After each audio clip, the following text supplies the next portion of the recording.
О жараткан, бүгүн анда ата бабалардын жолу менен отурлап келдик.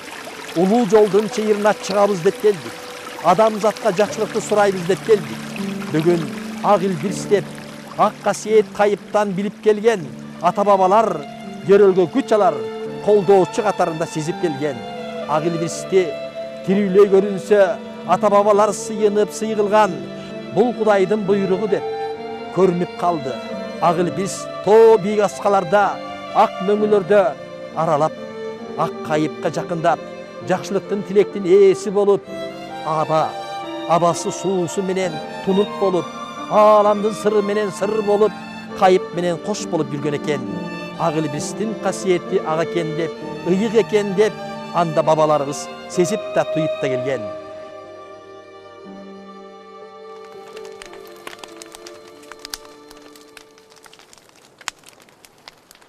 Ак илбирс деген өзү негизи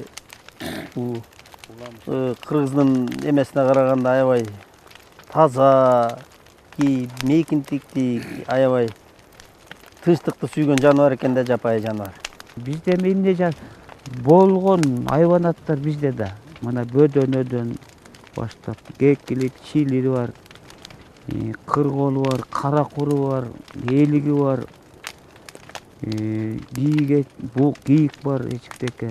Мына бугу буюрса көбөйүп калды бугулар. Эми балдар деле өстүп экен, бугу ыйык негизи. Ошолордун баарын айтып тийбегиле. Аю бар, өз көзүбүз менен көрүп жүрөбүз. Бизде эмне жок, баары бар. Ошону сактап, коргоп, балдарга түшүндүрүп, келечекке керек да негизи.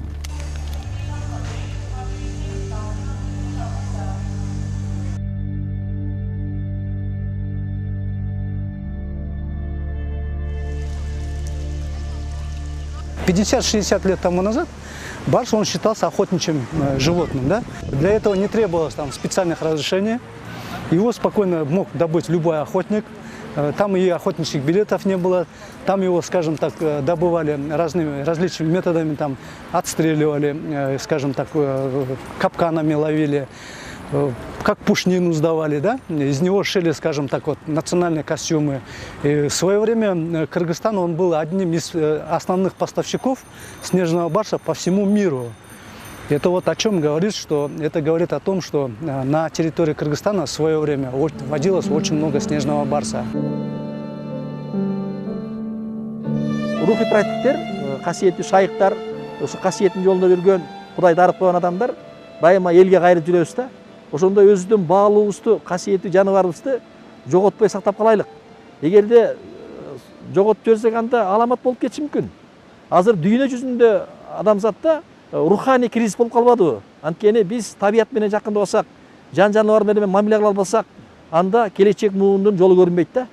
Ошон үчүн ак илбирстин ыйыктыгын сактап, касиетин сактап, ошонун санын көбөйтүп, ошолордун жей турган азыгына тийбей, кайбирендерге, эчки текелерине тийбей, ошолорго бир ыйык жерлерге барып, өзүбүздүн ата бабалардын жолу менен жакшылык ырым-жырым салт-санын жасасак, анан ошолор дагы Кудай баарыбызды көрүп турат да. Табиятты дагы, жаныбарды дагы, адамды көрүп турат. Ошон адамдын оюн, тилегин жараткан угуп, анан бизди мындай журулуп, бир табият менен, жаныбарлар менен биригип жашаганда жакшы заман келери көрүнүп тур да.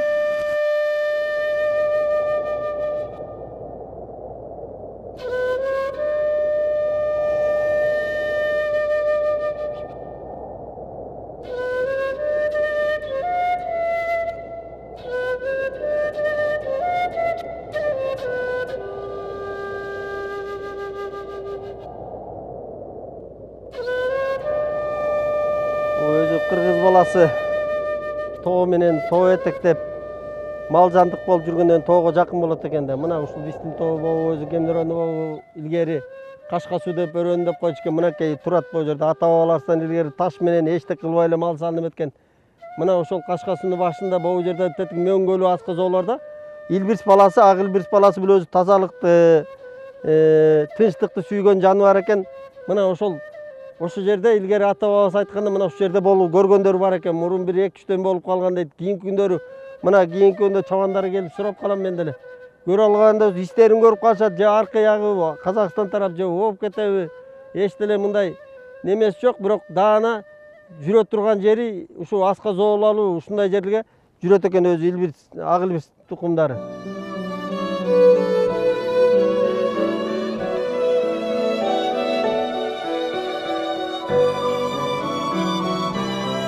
Почему необходимо нам этого барса охранять? Да? Скажем, барс, он относится к крупным кошачьим, а во всем мире их осталось всего лишь 6 видов по всему миру. Если не будет, скажем так, надлежащая охрана, мы не будем о нем заботиться, мы рискуем потерять этот вид навсегда, как это у нас было, к примеру, связано с туранским тигром. Поэтому нужно к этому подходить такими комплексными мерами. Да? Мы не можем только охранять одного барса, скажем так. Мы должны охранять все те места, где он проживает, всю ту цепочку животных, которым он питается, которые являются его пищей.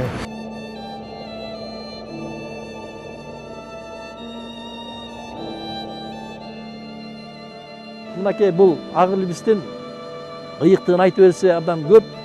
Биздин бабалар ушул көрүнүп калса, муну төлгөлөн экен да. Анда ак илбирс келип калды, көрүндү. Анда бул эл илбирске жакшылык келет экен. Эл илбирске бир жакшылык кут келет экен, касиет келет экен деп ушул жоромолошконда төлгөлөшкөн экен да. Анан эмди берден касиеттүү ыйык жаныбарыбызды ак илбирстин ыйыктыгы, касиеттүүлүгү, анын жерене менен көктүн ортосундагы бир кандайдыр бир энергетикалык улуу касиеттин күйдемин байлаштырат экен да. Аалам менен жердин ортосундагы бир энергетиканы, касиетин туташтырган бир күч бар экен адачы. Мен деле көп чыгып жүрдүм. Бул кайберенин эмес деле илгери айтып калчу, кайберенин каргышына калма деп. Анан баягы жаштыкка салып иштеле жүрдүк. Бир акыр болот да мынакей. Мен туугандарым эмне болду, институттан атат. Тиги досубуз эмне болду, эмгиче баспайт. Ата катуу мергенче эле. Ошонун баары эле карылар айткан сөз туура эле экен да. Мына мен деле мына 2-3 жыл болду токтотуп койгонума. Жараткан бүгүн ак илбирс боюнча тилегибиз ак болсун. Дүйнө адамзаты азыр ак илбирс боюнча көтөрүлүп жатат. Ак илбирсти сактап калайлы деп. Жер табияттан ак илбирсти сактап калсак, анда жеренеге уюган кут уйут деп. Эгерде ак илбирсти сактап калсак, жаныбарга аяр мамиле кылсак, адамдын пейили оңолуп тазарса, анда келечек муунга жол ачылат деген экен. Бүгүнкү тилек акка айлансын. Бүгүнкү тилек анда касиеттүү элибизге, адам затына жакшылыкка жолго болсун, бак дөөлөт жашоона болсун.